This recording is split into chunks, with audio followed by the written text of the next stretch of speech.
العصبية الزايدة مش قوة، دي خوف متغطي. يعني ايه؟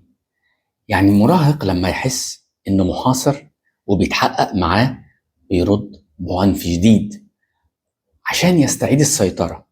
يعني ده رد فعل مش هجوم شخصي عليك. خلينا ناخد مثال. الأم بتسأل ابنها: عملت الواجب؟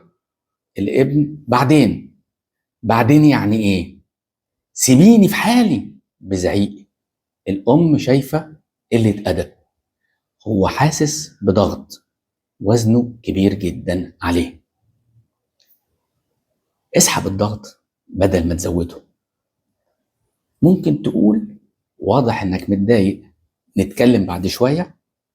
ده مش ضعف، ده ذكاء في اختيار توقيت الحوار.